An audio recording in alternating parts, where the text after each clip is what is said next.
इसका operation milli ampere current द्वारा होता है। यह एक या अधिक संपर्कों का एक सेट होता है। रिले परिपथ में लघु धारा या वोल्टेज प्रयुक्त करके सर्किट ब्रेकर को प्रचालित करता है।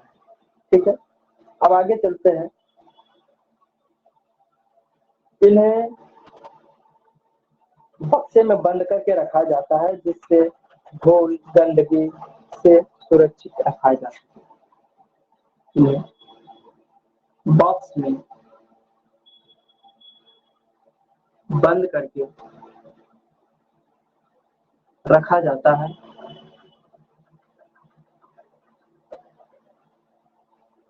जिससे धूल व गंदगी से सुरक्षा हो सके। ठीक है, आगे चलते हैं। रिले का मुख्य कार्य यह है, रिले का मुख्य कार्य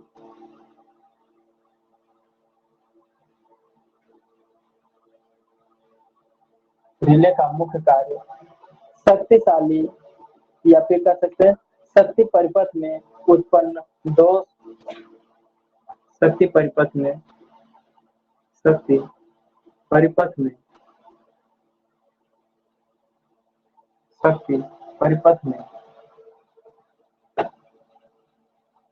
उत्पन्न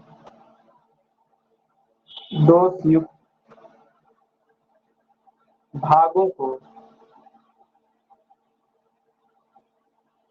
को विच्छेद करने हेतु या अलग करने हेतु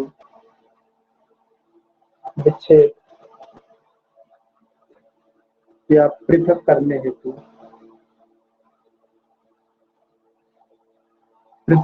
हेतु प्रयोग किया जाता है।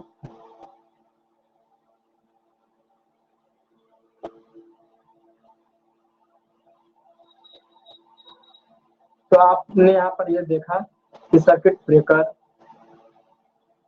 को ओपन और क्लोज करने के लिए हम यहाँ पर रिले का सहायता प्राप्त कर रहे हैं। ठीक है, देखिएगा दोष के समय रिले की ट्रिप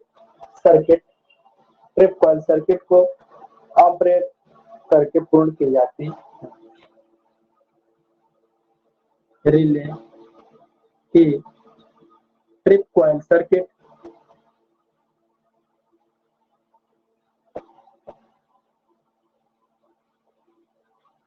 एनर्जाइज्ड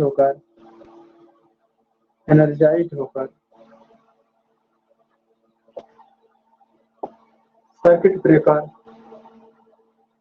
को ओपन और क्लोज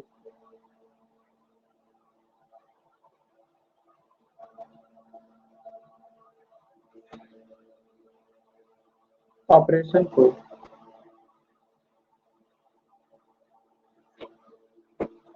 पूर्ण करती है।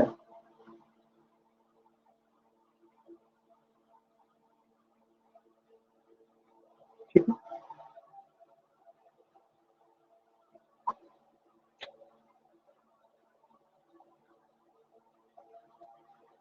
इसे रिले को निम्न प्रकार से वर्गीकृत किया गया है। रिले को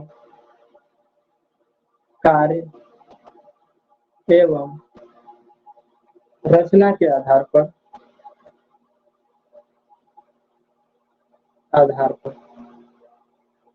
वर्गीकृत किया गया है, क्लासिफाइड किया गया है।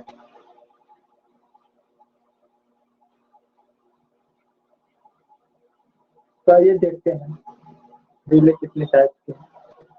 आप लोगों ने शायद स्विच गियर का सब्जेक्ट पढ़ा होगा, तो उसमें रिले के विभिन्न प्रारूपों को आपने पढ़ा ही है। अब यहाँ पर हम कुछ रिले के महत्वपूर्ण वर्जन को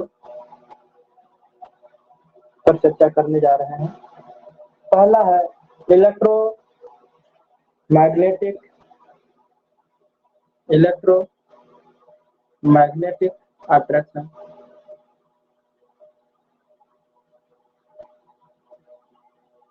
अट्रैक्शन। Type relay. और दूसरा रिले है आपका electromagnetic induction type relay. Magnetic induction type relay. और तीसरा है थर्मल रिले।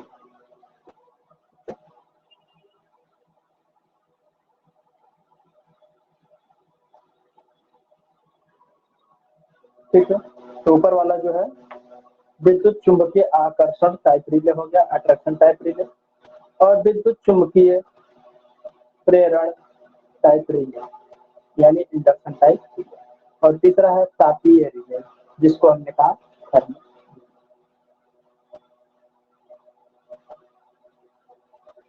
अब देखिए रिले को प्रयोग के आधार पर कई भागों में भी बांटा गया है। तो आइए देखते हैं रिले को प्रयोग के आधार पर कितने भागों में बांटा गया है।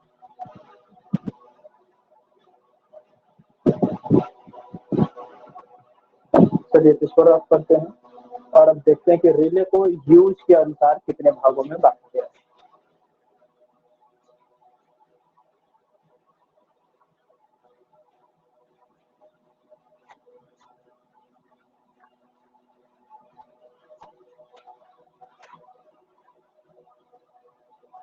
According to use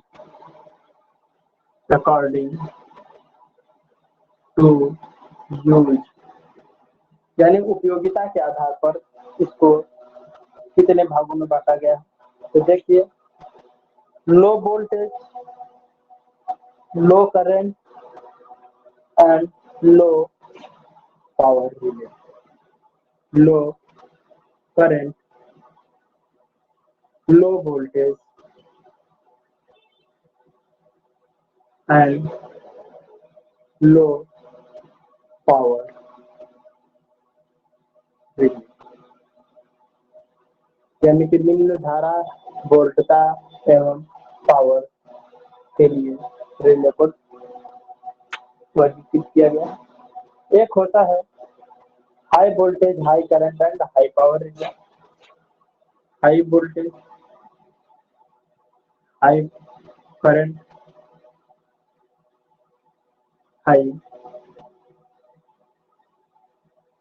high voltage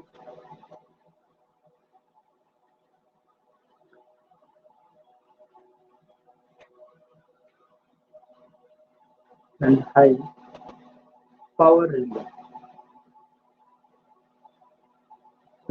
और तीसरा है रिवर्स रिले।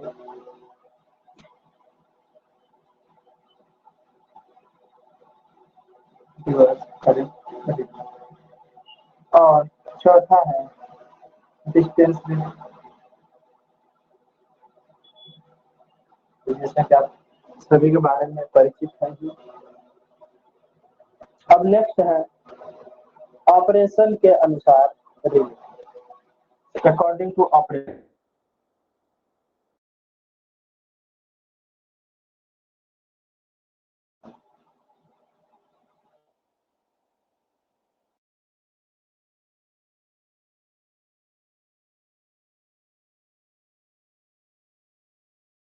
ऑपरेट होने वाला relay.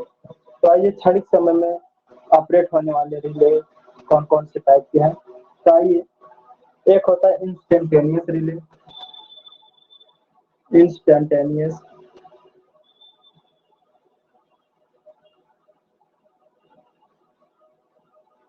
According to operation relay. हाँ, ऑपरेशन रिले यहाँ पे लिखना चाहिए, कोई बात नहीं। देखिए according to operation, according to operation.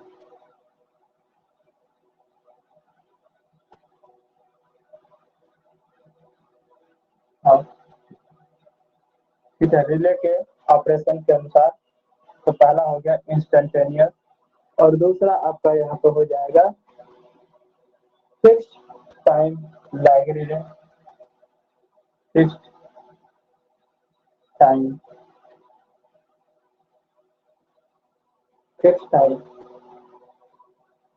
Lag relay और तीसरा है रिवर्स टाइम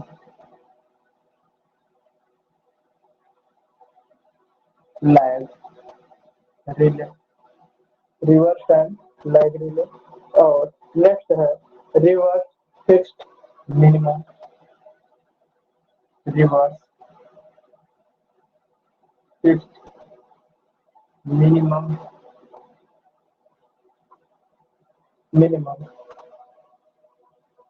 टाइम लैग। जी, तो 4 प्रकार के यहाँ पे रिले हमने इसके ऑपरेशन के आधार पर हमने वर्गीकृत किया।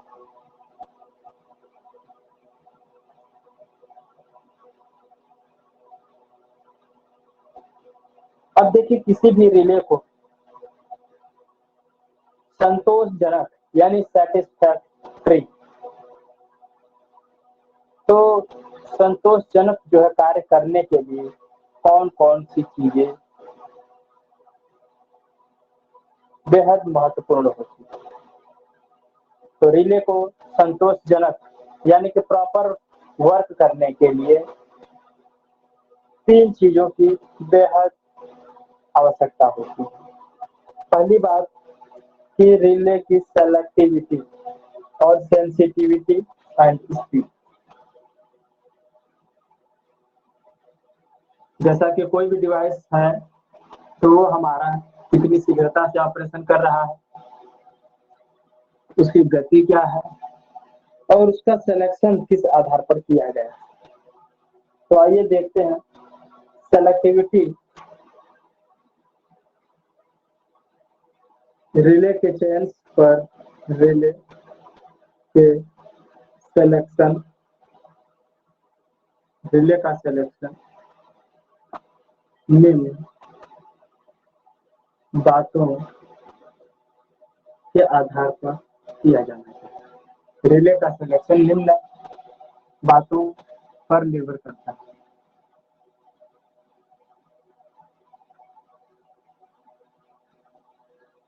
क्या है? पहला है सेलेक्टिविटी और दूसरा है सेंसिटिविटी और तीसरा है स्पीड। तो आइए देखते हैं सेंसिटिविटी क्या कहता है।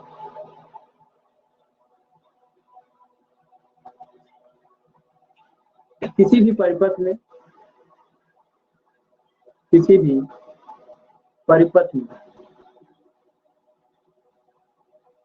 दोषपूर्ण भागों को, दोषयुक्त भागों की तुरंत पहचान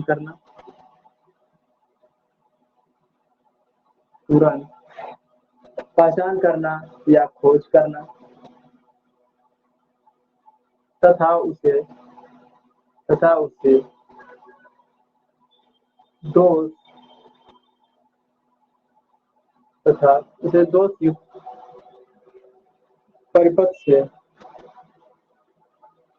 अलग करना।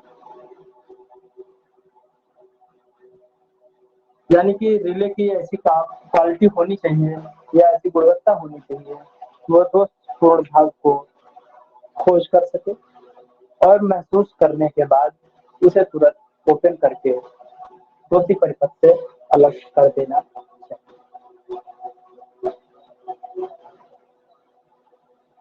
और नेक्स्ट है सेंसिटिविटी। इसमें यह बात है कि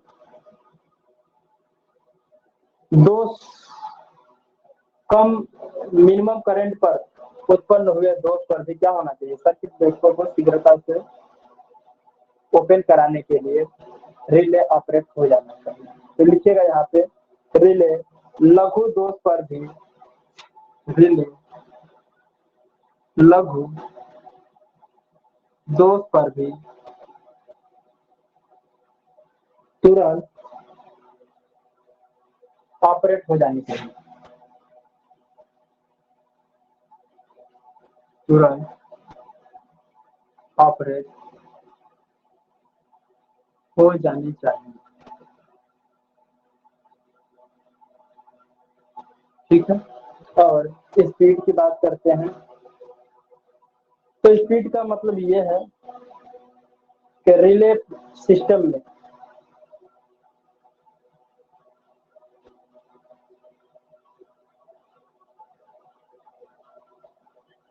रिले के अंदर रिले को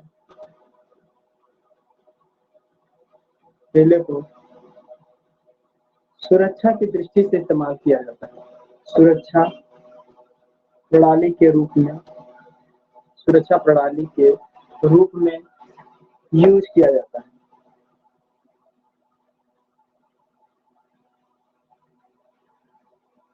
अतः इसे अतः अतः इसे जीवन एवं उपकरणों की सुरक्षा के लिए, किसी भी व्यक्ति के जीवन एवं उपकरणों की सुरक्षा के लिए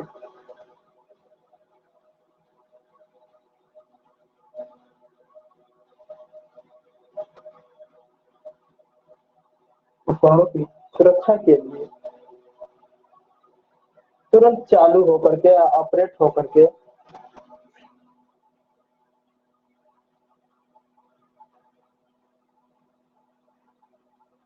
तुरंत ऑपरेट होकर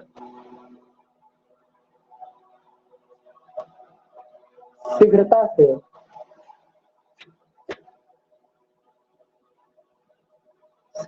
से प्रोटेक्शन देने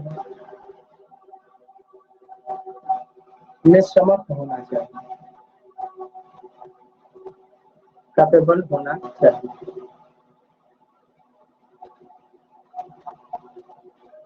समर्थ होना चाहिए।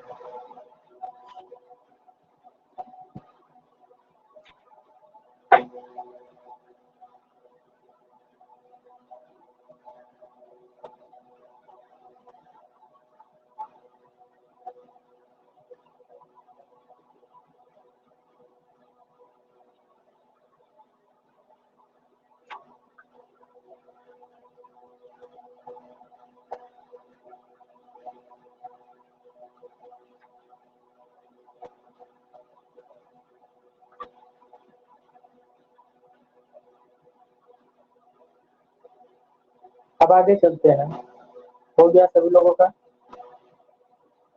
आइए एक थर्मल रिले पे डिस्कस करते हैं और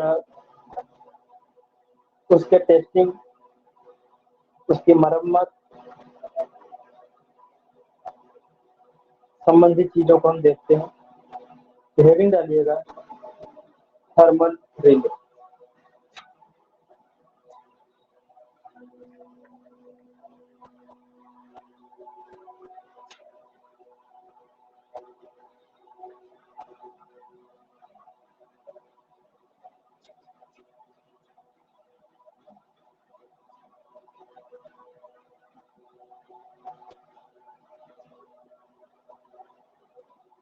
थर्मल रिले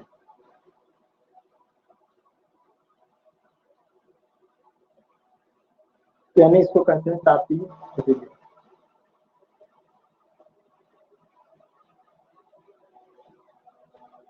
लिखिएगा, इसमें एक तापीय तंतु यानी कि थर्मल एलिमेंट लगा होता है। इसमें एक थर्मल फिलामेंट या थर्मल एलिमेंट लगा होता है, जो दो धातुओं का बना होता है, जो बाई मेटेलिक मटेरियल का बना होता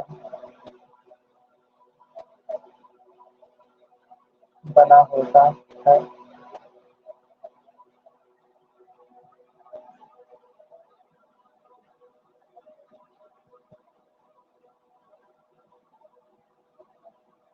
इन दोनों धातुओं का दोनों मेटल्स का थर्मल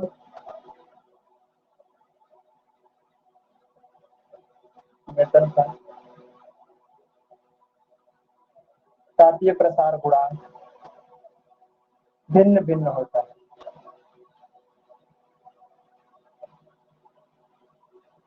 भिन्न भिन्न होता है।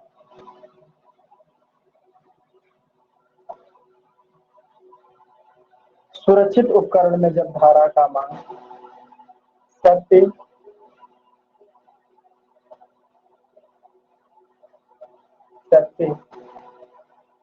इक्विपमेंट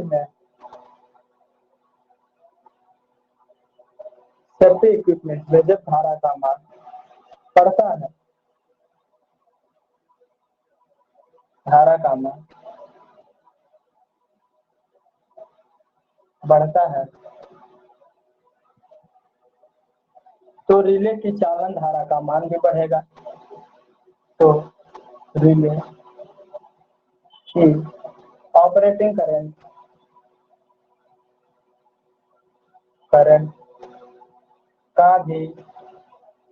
का मान भी बढ़ेगा।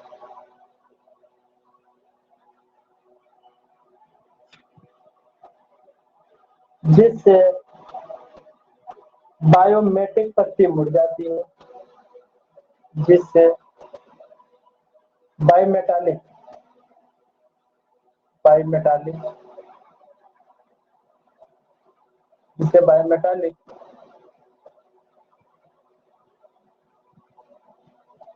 पत्ती बेंड हो जाती है।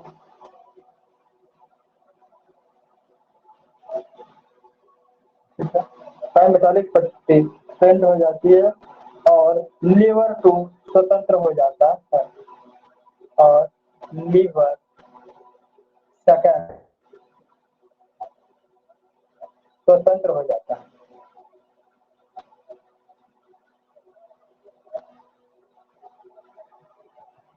स्प्रिंग 3 से ऑपरेशन संपर्क स्प्रिंग 3 से संपर्क फोर्स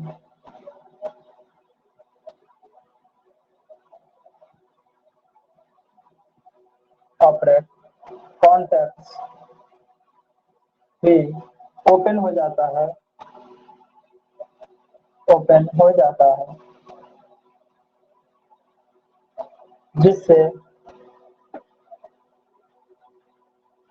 जिसका संबंध कहाँ से होता है? कॉन्टैक्ट कॉइल या ट्रिप कॉइल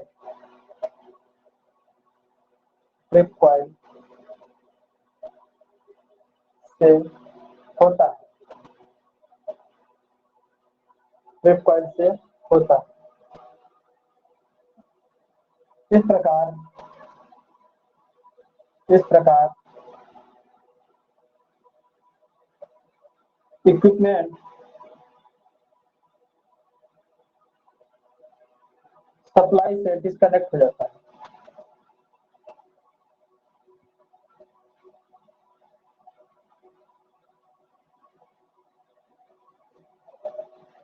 तो आइए देखते हैं कि इसका प्रसारण कैसे हो रहा था।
ये हमारा बेस है।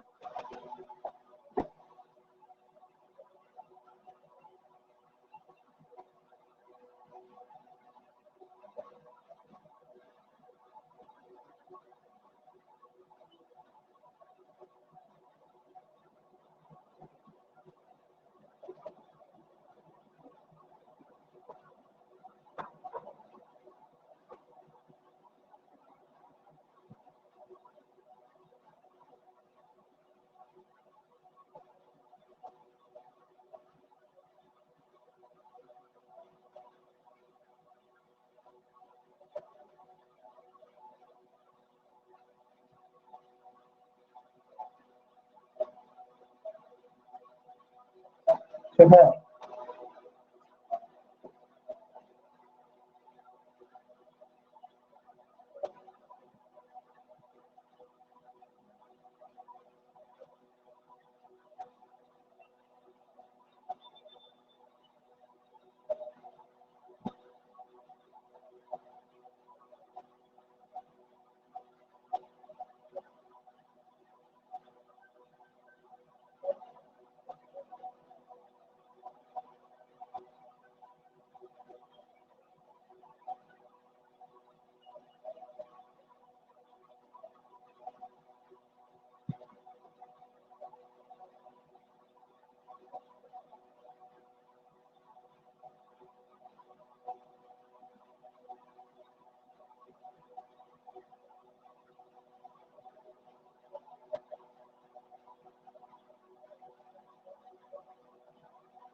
ये स्प्रिंग फ्रीज है।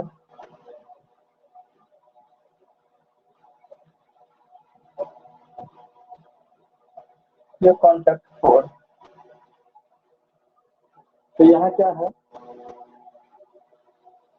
कि जब बायोमेटालिक पत्ती यहाँ पर लगी हुई है और जब इसमें से करंट पास होता है तो नॉर्मल करंट पास हो रहा है, इधर सप्लाई जा रही है, करंट यहाँ से होते हुए इधर से होते हुए यहाँ से निकल जा रही है इस कॉन्टेक्ट। ठीक है, लेकिन यदि ये संपर्क है आपस में, मान लेते हैं कि अगर जुड़ी हुई अवस्था में कॉन्टेक्ट, ठीक है,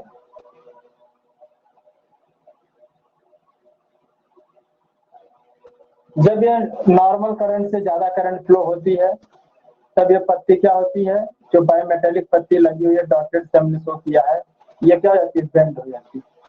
और जैसे ही बेंड होती है तो स्प्रिंग के ऊपर दबाव पड़ता है और ये मुड़ जाती है, और जैसे ही ये इधर की तरफ मुड़ती है तो ये क्या होता है, ऊपर की तरफ उठ जाता है, संपर्क खुल जाएगा। और जब इसमें नॉर्मल करंट बहेगी तो ये पत्ती सीधी अवस्था में रहेगी, तो दबाव इसके ऊपर पड़ेगा तो ये स्प्रिंग इस दबाव की वजह से खींच लिया जाएगा उधर की तरफ।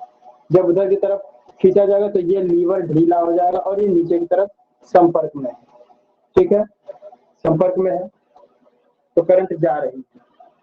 ठीक है, इधर से करंट इन की और इधर से करंट आउट हो रही है। लेकिन जैसे ही इसकी पत्ती बायोमेटेलिक पत्ती मुड़ती है तो इसके ऊपर दबाव पड़ता है और ये क्या होता है, इधर की तरफ दबाव पड़ता है तो ये क्या होता है, दबता है। जैसे ये दबेगा, देखिए कॉन्सेप्ट गड़बड़ हो गया। देखिए जब नॉर्मल करंट है तो ये क्या है,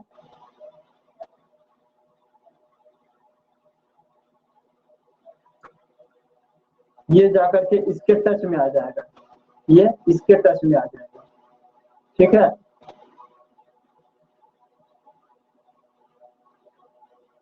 कॉन्टेक्ट इसके टच में है, जुड़ा हुआ है, सप्लाई आ रही है और आगे की तरफ जा भी रही है।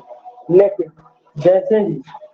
जैसे ही यह पत्ती बेंड होगी, जब बेंड होगी तो इसमें मोड़ आएगा यानी प्रसार होगा, और जब प्रसार होगा तो इसमें आगे की तरफ वृद्धि होगी, और जब इसमें वृद्धि होगी तो ये क्या करेगा, स्प्रिंग के द्वारा उधर की तरफ खींच लिया जाएगा।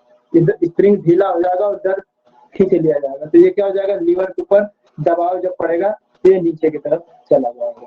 ठीक है, या फिर दूसरा मैकेनिज्म इस तरीके का देख लीजिए, अट्रैक्शन टाइप वाला देख लीजिए अगर दिक्कत हो रहा हो तो। ये हमारा रिले है, इसको हमने सप्लाई से जोड़ दिया, सिटी के ऊपर सिटी से कनेक्ट कर दिया है। और जब इसमें करंट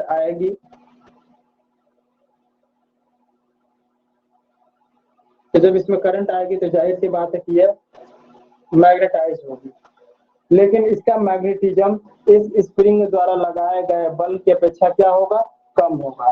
ऊपर जो है स्प्रिंग लगा हुआ है, इस स्प्रिंग के द्वारा लगाए गए फोर्स से इसका मैग्नेटिज्म प्रॉपर्टी कम होगा, इसलिए अट्रैक्शन नहीं कर पाएगा। लेकिन जैसे करंट नॉर्मल करंट से ज्यादा फ्लो होती है तो यह अत्यधिक मात्रा में मैग्नेटिज्म जनरेट करेगा या मैग्नेटाइज हो जाएगा। और जैसे ही मैग्नेटाइजेशन क्षमता उच्च होती है और स्प्रिंग की क्षमता कम होती है तो यह नीचे की तरफ चपका लिया जाता है। जब इसको नीचे की तरफ चपका लिया जाएगा तो स्प्रिंग का तनाव कुछ इस तरीके से हो जाएगा पोजीशन, और ये इसके साथ आकर के कांटेक्ट में संपर्कित हो जाएगा और यहाँ पर जो फिक्स पॉइंट बना हुआ है इस फिक्स पॉइंट से जुड़ जाएगा और यहाँ पर लगी हुई बैटरी आपस में शॉर्ट सर्किट हो जाएगी, और शॉर्ट होने के बाद ये ट्रिप कॉइल जो है हमारा एनर्जाइज्ड हो जाएगा, और ट्रिप कॉइल के एनर्जाइज्ड होने के बाद यह हमारा पिस्टन जो है, अगर यदि किसी सप्लाई को यहाँ से सप्लाई आ रही है और इधर की तरफ जा रही है तो अगर इससे जुड़ा हुआ था, इससे जुड़ा हुआ था, सप्लाई जा रही थी तो ये इसको नीचे की तरफ क्या कर लेगा, खींच देगा, सप्लाई उधर जानी बंद हो जाएगी। तो ये अट्रैक्शन टाइप का है, ये बायोमेटेलिक टाइप का है। ठीक है,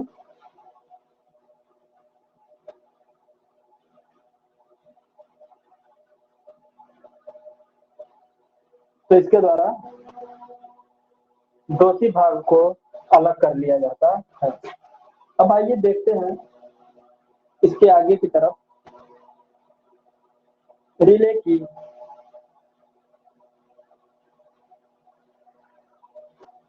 मरम्मत वगैरह का कार्य कैसे किया जाता है, प्रिवेंटिव मेंटेनेंस कैसे किया जाता है, इस पर हम चर्चा करेंगे।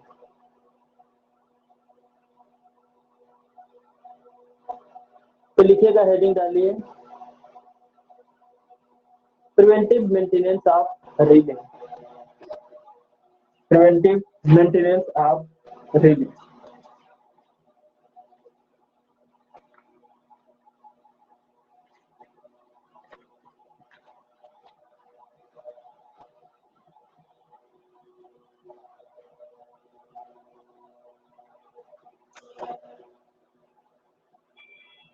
प्रिवेंटिव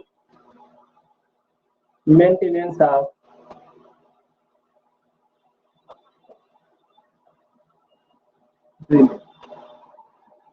पहला पॉइंट लिखिएगा, गंदे वातावरण में लगे रिले जल्दी जल्दी चेक करना चाहिए। गंदे वातावरण में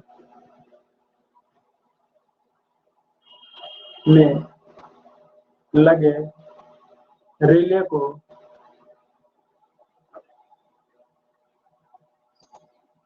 समय समय पर चेक करना चाहिए।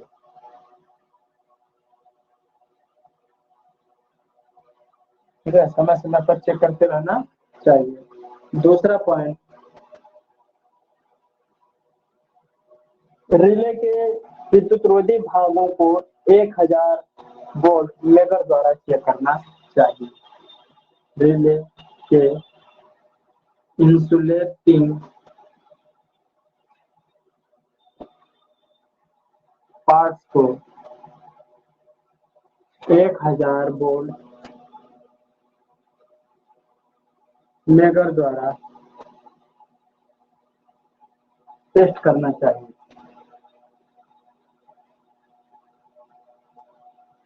तीसरा पॉइंट, रिले को खोलने से पहले केस पर जमी धूल को साफ कर देना चाहिए।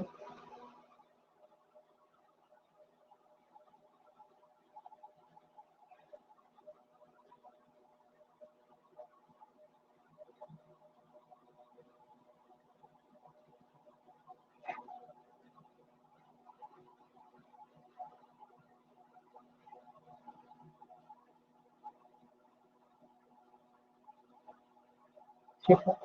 चौथा पॉइंट, रिले के मैकेनिज्म को हाथ से छूकर नहीं लगाना चाहिए।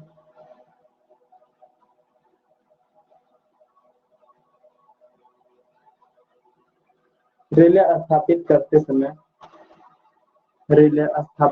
समय इसके संयोजन को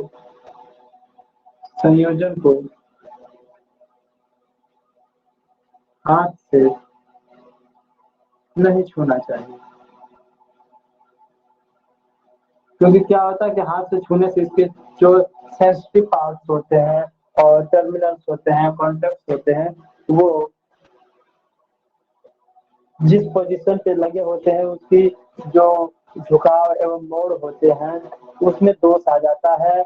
वह बेंड हो सकता है, टेढ़ा हो सकता है, टूट सकता है, संपर्क छूट सकता है।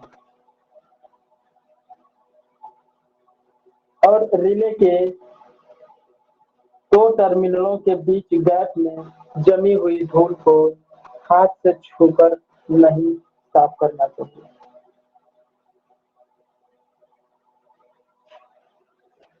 रिले के गैप में जमी धूल को हाथ से नहीं साफ करना चाहिए,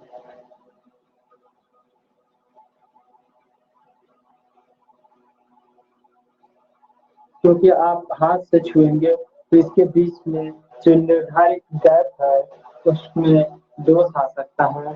तो ट्रिप कॉइल के द्वारा आदेश मिलने पर भी यह ट्रिप करते समय कॉन्टैक्ट सही प्रकार से नहीं बना पाता।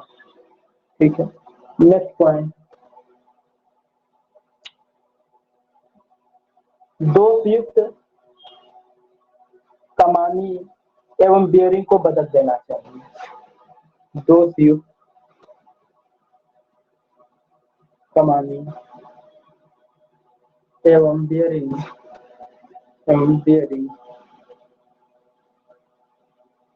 को बदल देना चाहिए।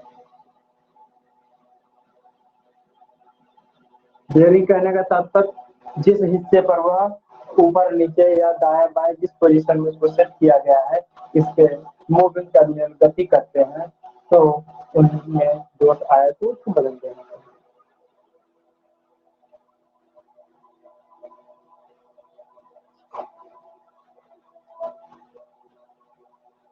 रिले के टर्मिनल चांदी के बने होते हैं।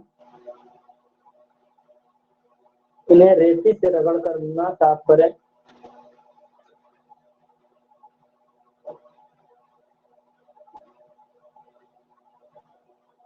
ठीक है। रिले के कॉन्टेक्ट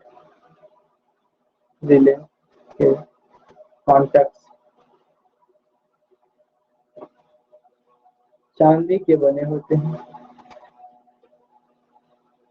होते हैं।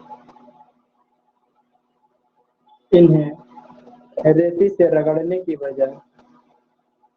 से रेती से रगड़ने के बजाय पॉलिश से साफ करना चाहिए। इसे पॉलिश से साफ करना चाहिए।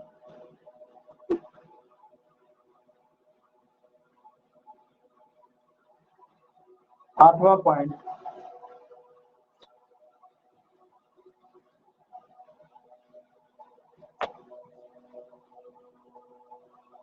रिले को साफ सुथरा रखना चाहिए।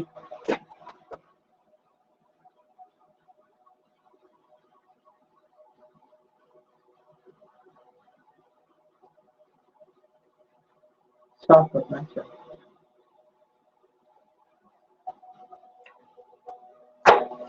नोट कर लीजिए।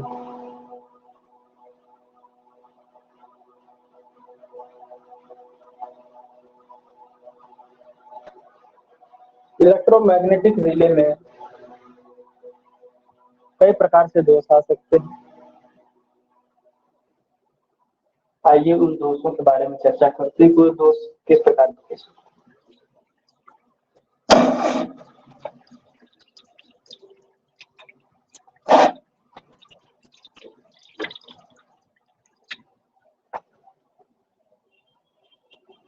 इसको रफ करें। हो गया तो इसको रफ किया जाए, फिर उसके बाद आगे की चीज बताइए।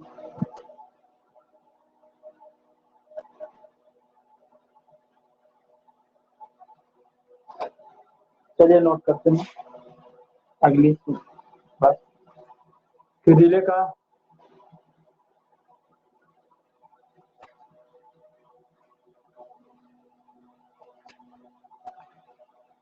हमने यहाँ पे गलत लग रहा है हेडिंग। यहाँ पे ये हेडिंग होना चाहिए था प्रिवेंटिव, नहीं प्रिकॉशन होना चाहिए। खैर कोई बात नहीं। लिखिए रिले के, हाँ नहीं सही है। अब लिखिए रिपेयर ऑफ रिले। सही, रिपेयर ऑफ रिले।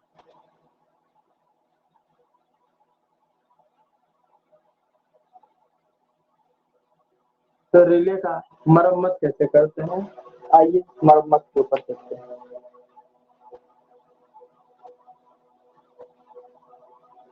विद्युत चुंबक रिले में निम्न कारणों से दोष हो सकते हैं। इलेक्ट्रोमैग्नेटिक रिले में कई प्रकार के दोष हो सकते हैं।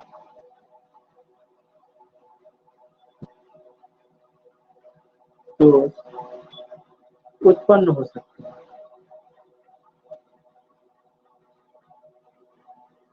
तो आइए देखते हैं वो दोष क्या क्या है।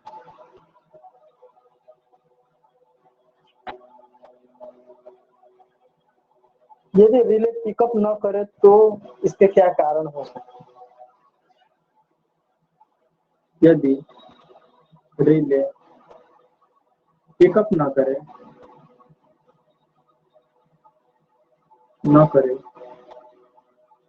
तो इसका कारण क्या है। इसका मुख्य कारण है पहला कि ट्रिप कॉइल बीच में कहीं टूट गया हो। तो लिखिए ट्रिप कॉइल बीच में टूट गई है। ट्रिप कॉइल का ब्रेक होना, ट्रिप कॉइल का ब्रेक हो जाना पहला पॉइंट। ठीक, ब्रेक हो जाना मतलब ओपन सर्किट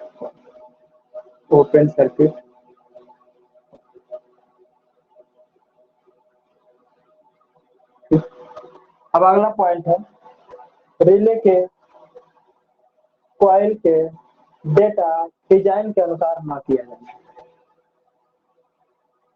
ट्रिप कॉइल का डिजाइन यानी अभिकल्पन डिजायर्ड डाटा के अनुसार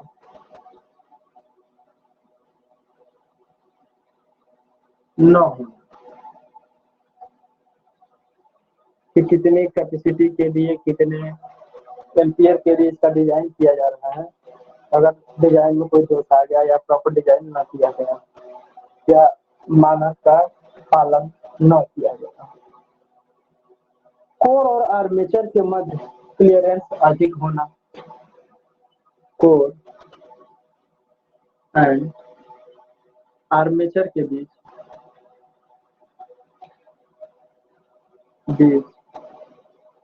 अधिकतम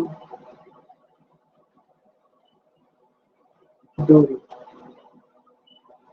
यानी कोर और आर्मेचर यानी कि मूविंग कॉन्टैक्ट वाला जो आर्मेचर है दिखता है जिसको वो घूमता है उसमें और कोर जिस पर उसको चपक कर कॉन्टैक्ट को बनाए रखना है उसमें दोनों के बीच में एक मध्यम दूरी होनी चाहिए। अगर इस कोर में कोई मध्यम दूरी न हो या इनके बीच में कोई बाधा आ जा रही है तो यह कारण हो सकता है। और मूविंग सिस्टम का कहीं अटक जाना। नेक्स्ट पॉइंट है मूविंग सिस्टम का कहीं अटक जाना।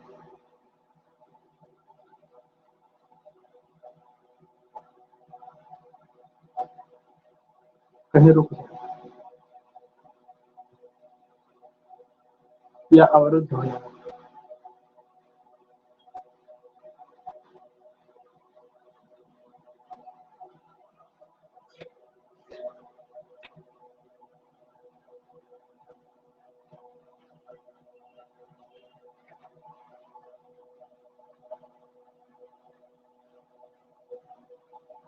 और एक पॉइंट और लिखिए स्प्रिंग का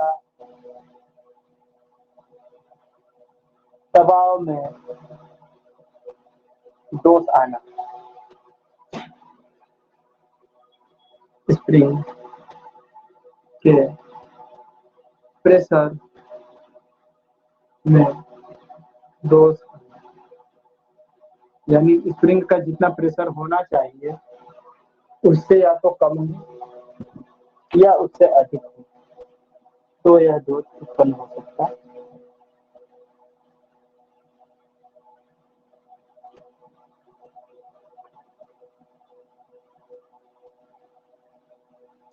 इस प्रकार से हमारा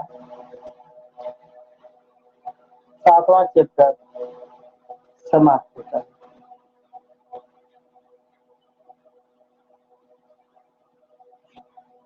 इसके बाद अब आपको अगले लेक्चर में हम आप लोगों को बैटरी से संबंधित चीजों पर डिस्कस करेंगे। तो बैटरी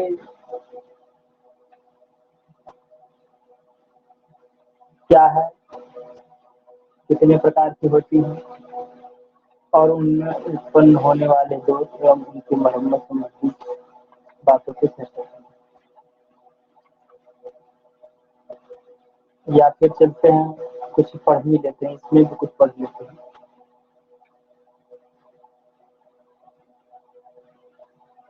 आइए देखते हैं छोटे मोटे कुछ डेफिनेशन आपको बता देते हैं।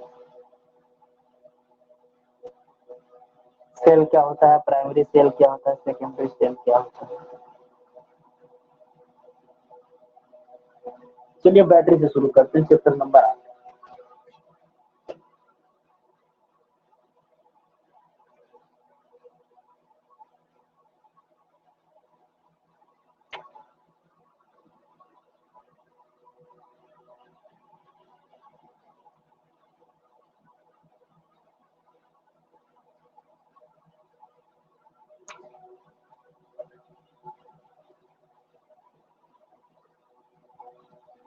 आइए देखते हैं चैप्टर का नाम सेल।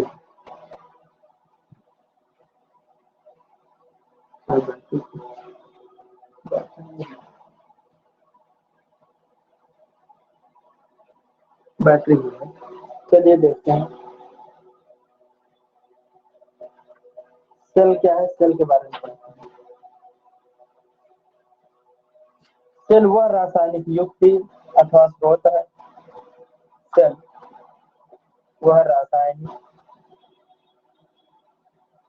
युक्ति या स्रोत है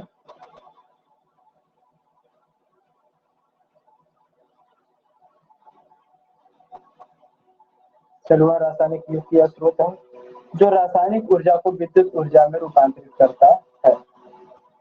जो रासायनिक ऊर्जा को विद्युत ऊर्जा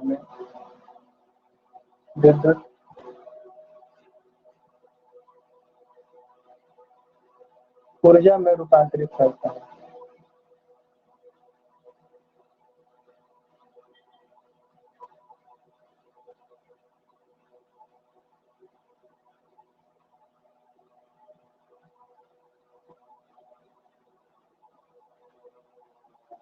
यह छोटे आकार की या फिर कह सकते हैं यह कॉम्पैक्ट साइज आकार की होती है।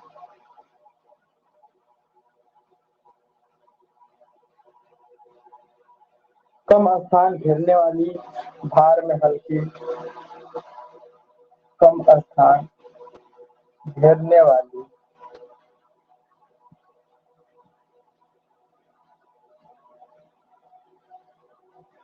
भार में हल्की, टिकाऊ, दीर्घायु। भार में हल्की, टिकाऊ एवं दीर्घायु।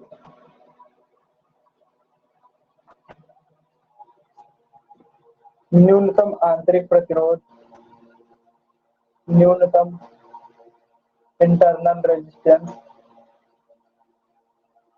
न्यूनतम आंतरिक प्रतिरोध,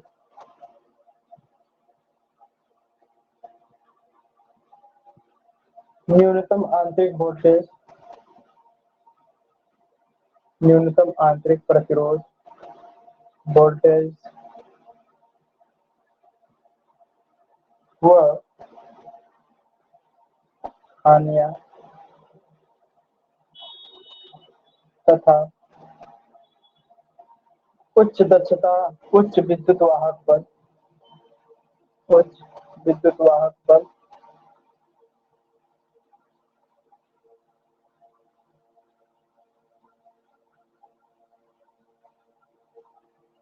दक्षता आदि शुभ गुणों से संपन्न होती है।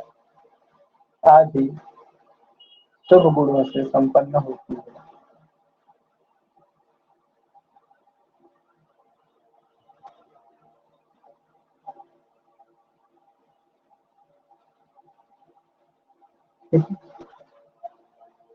अब आइए देखते हैं सेल कितने टाइप के होते हैं। अगर यदि इन्हीं सेलों को एक से अधिक संख्या में अगर आपस में जोड़ दिया जाए तो क्या बन जाएगा? बैटरी। एक से अधिक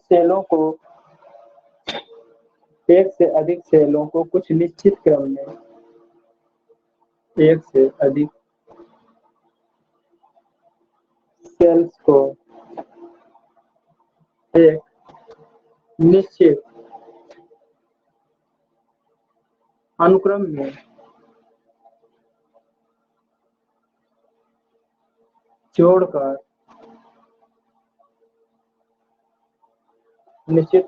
में जोड़कर प्राप्त की गई संरचना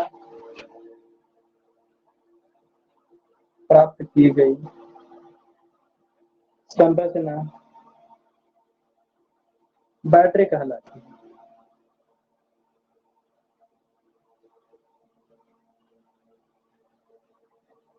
आइए देखते हैं सेल हमारे पास कितने टाइप के।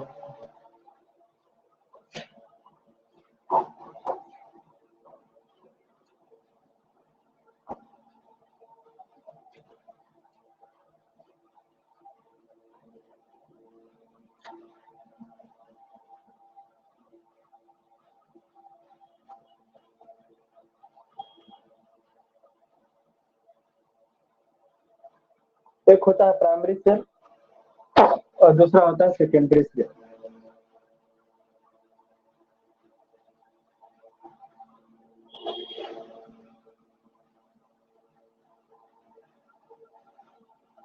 प्राइमरी सेल के अंतर्गत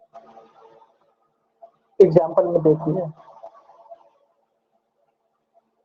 लेकलांसिया सेल होता है,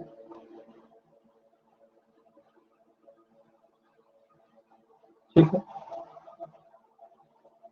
लेकलांसिया सेल होता है,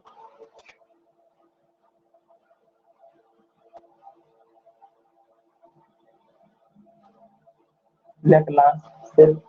दूसरा होता है Fuller bichromate cell, Fuller bi Fuller बाइक्रोमेट।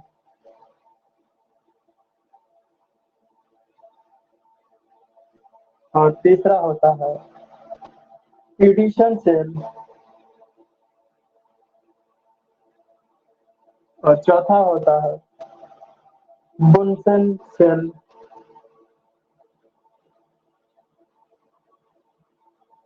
ठीक है। और पांचवा है Grenet bichromate cell, Grenet bichromate cell. और नेक्स्ट है Daniel gravity, Daniel cell, gravity cell.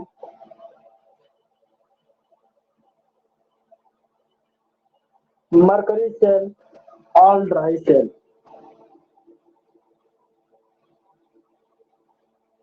एवं सभी प्रकार के ड्राई सेल।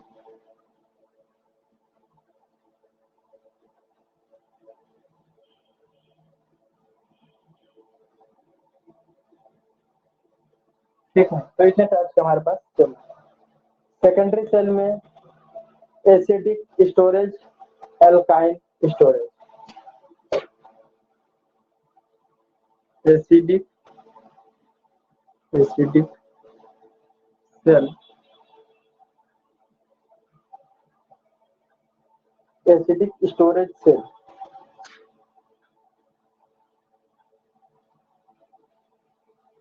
और एल्काइन स्टोरेज सेल।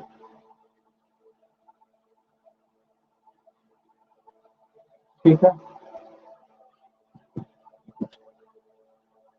एल्कालाइन बोलते हैं, एल्काइन नहीं alkaline, alkaline storage cell.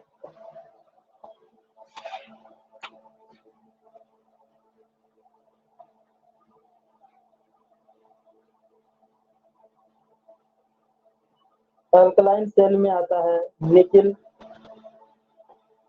NiSe, एल्काइन सेल।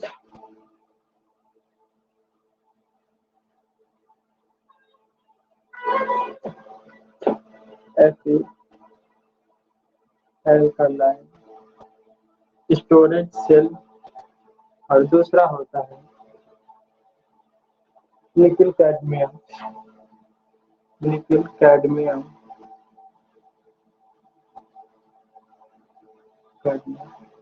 Alkaline storage cell. और तीसरा है alkaline zincate cell,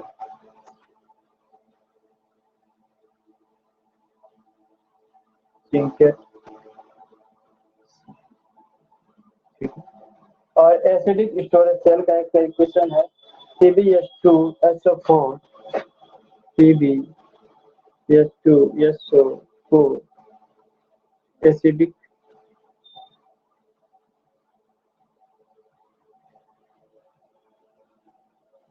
CbH2SO4 acid acid storage. तो ये आपके पास प्राइमरी एंड सेकेंडरी सेल है। आइए देखते हैं प्राइमरी सेल और सेकेंडरी सेल में क्या अंतर है?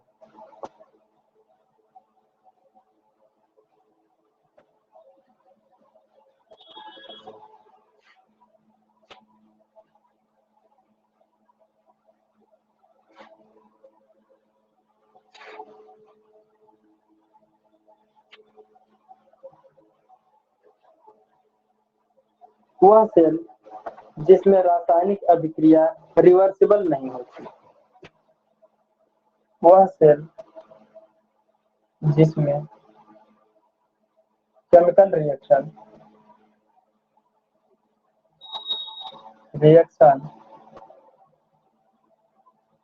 रिवर्सिबल नहीं होती,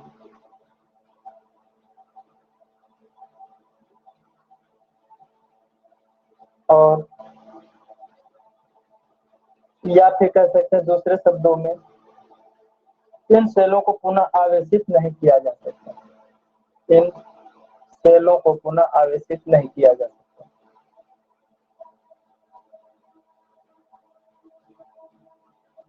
रिचार्ज नहीं किया जा सकता।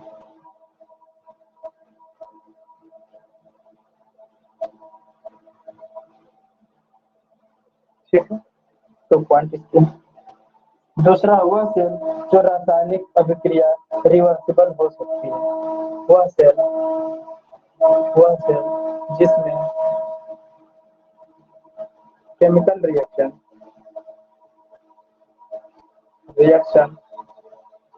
रिवर्सिबल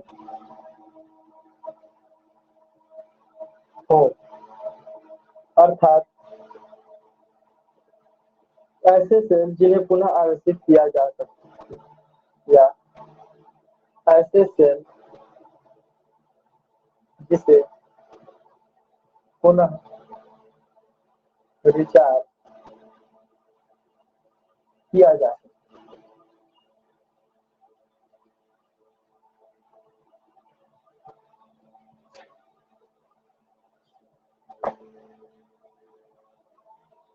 प्राइमरी सेल के अंतर्गत लेक्लांसे, एडिशन, डेनियल,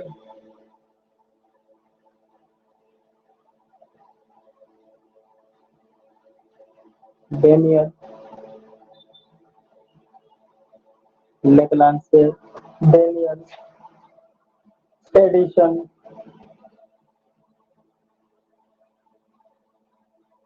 एवं सभी शुष्क सेल यानी ड्राई सेल, ये सभी एग्जाम्पल हैं इसके।